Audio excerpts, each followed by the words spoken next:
Nature बचपन से ही शर्मिला था। वो ना ज्यादा लोगों से बात करना पसंद करती और ना ही ज्यादा मिलना जुलना। निधि, ये पैसे ले जरा और बाजार से चीनी तो ले आ। नहीं माँ, मैं नहीं जाऊंगी, मुझे शर्म आती है, आप ही चले जाओ ना। अरे पता नहीं क्या करेगी ये लड़की, जीवन में कभी कुछ किया ही नहीं सिवाय पढ़ाई और घर के कामों के। इसकी शादी भी आसपास ही कहीं करवा दो, दूर जाकर इसका गुजारा कैसे होगा।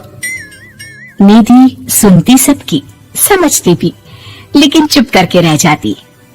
एक दिन पिता के दोस्त अपने परिवार के साथ निधि के घर खाने पर आते हैं। उनकी बेटी बहुत ही स्मार्ट होती है। निधि बेटा, वीणा के साथ बात करो, देखो अंकल की बेटी भी आई है उनके साथ। निधि वीणा के साथ वहीं बैठ जाती है। चलो ना अंदर चलते हैं, यहाँ कहाँ बड़े लोगों के बीच बैठे। निधि माँ की तरफ देखती है और अंदर चली जाती है। वैसे मैंने ना अपना चैनल खोला है, तुम सब्सक्राइब करना उसमें। मैं ना ब्यूटी और फैशन की बात करती हूँ, ये देखो। ओह, इतने सारे लोगों के सामने तुम कैसे इतना बोल लेती हो? मुझे तो बहुत शर्म आती है। अरे शर्म कैसी? खैर, सीधी सादी सी निधि, उसकी शादी हो जाती है राकेश से। राकेश एक स्मार्ट लड़का था, उसे घूमना फिरना पसंद था, लेकिन निधि का शर्मिला व्यवहार वो समझ जाता है। अरे निधि, घर से बाहर क्यों नहीं निकलती? लोगों से मिला जुला करो, तभी तो पता चलेगा ना कि दुनिया कैसी है। क्या करना है पता करके? शादी से पहले पापा और अब आप। ठीक है ना, मुझे ज्यादा दुनियादारी में नहीं पड़ना। निधि की जिंदगी ठीक ठाक चल रही थी। उसके 2 लड़के होते हैं, दोनों को वो पढ़ाती लिखाती, उनका ख्याल रखती। निधि, 25 साल हो गए शादी को, दोनों बच्चे सेटल हैं। हम लोगों ने शहर में 2 मकान भी ले लिए। दोनों की शादी खुद का पता ही नहीं चला कैसे उड़ गया। हाँ, ये तो है। मैं खुश हूँ, जिम्मेदारियाँ आती रही, मैं निभाती रही, और क्या चाहिए। देखो, मैंने सोचा है कि अब हम लोग अमेरिका जाकर रहेंगे। यहाँ की जिंदगी तो जी ली, वैसे मुझे वहाँ बहुत अच्छी नौकरी मिल रही है। मैं कैसे चलूंगी? मुझे वहाँ का कुछ नहीं पता। अब तो जानते हैं ना कि मैं घर से बाहर ही कम निकलती हूँ। अरे तो क्या हुआ, वहाँ भी घर में ही रहना है ना, मैं हूँ ना, नौकरी करूँगा। निधि मान जाती है और पति के साथ अमेरिका चली जाती है। वाह, तुम्हारी बहू को बच्चा होने वाला है, तो क्या तुम 2 महीने के लिए यहाँ आ सकती हो? मुझे तुम्हारी बहुत जरूरत है, मैं टिकट भेज देता हूँ। हाँ हाँ, ये तो बहुत खुशी की बात है। मेरा भी मन सबसे मिलने का कर रहा था, पर क्या माँ पर? अब मैं आऊंगी कैसे? पापा से बात करती हूँ। देखो माँ, प्लीज बहाना मत बनाना, तुम जानती हो ना इस वक्त में मैं किसी पर भरोसा नहीं कर सकता हूँ। निधि पति को सारी बात बताती है। क्या आप भी चलेंगे? निधि, आने जाने में बड़ा खर्च हो जाएगा, ऊपर से मुझे यहाँ छुट्टी नहीं मिलेगी। बहू पर वक्त ऐसा है कि तुमको तो जाना ही पड़ेगा। मैं अकेले दुकान तक तो नहीं जा पाती, इतनी दूर भारत कैसे जाऊंगी? मुझसे नहीं होगा। लेकिन सबके कहने पर निधि को जाना ही पड़ता है। एयरपोर्ट में घबराई निधि एक मुसाफिर से कहती है, मैं ना भारत जा रही हूँ, दिल्ली जाने वाली फ्लाइट।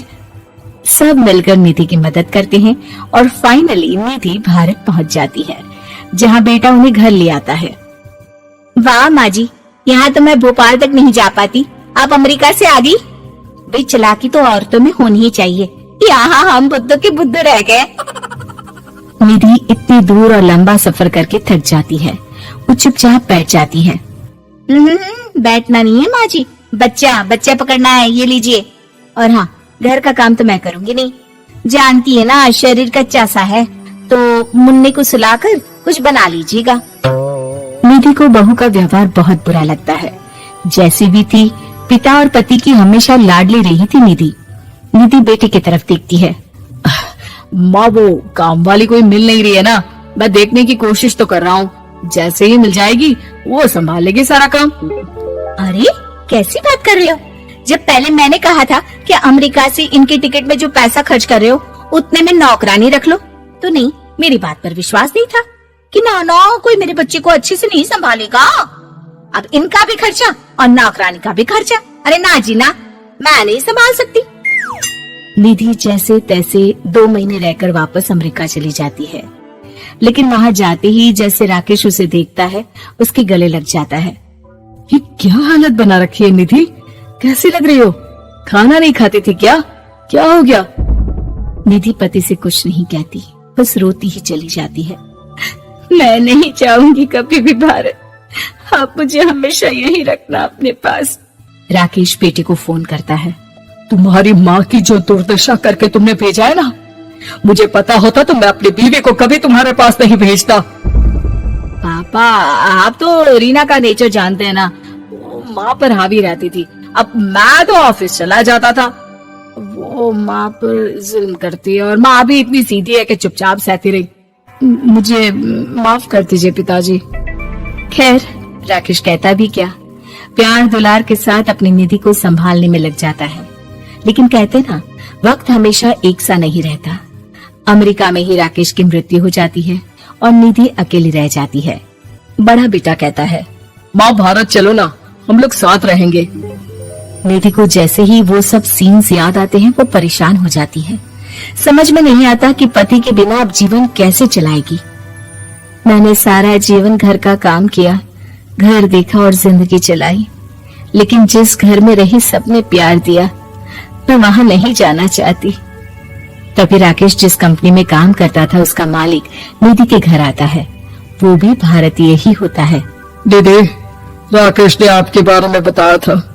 जब से आप भारत से लौटी थी उसे आपकी बहुत चिंता रहती थी, इसलिए उसने मुझसे कहा था कि कभी अगर वो ना रहे तो मैं आपको ये पैसे दे दूं। और हाँ, हम लोगों की कंपनी में आपके लिए नौकरी भी है। निधि पति के पैसे देकर मन में तसल्ली करती है और नौकरी के लिए हाँ कर देती है। अरे पागल है क्या माँ, कैसे नौकरी करोगी? ये अमेरिका है, दिल्ली नहीं। वहाँ तो तुम घर से निकल भी नहीं पाती थी, यहाँ कैसे? मेरे पति, मेरे पिता मुझे खुश देखना चाहते थे।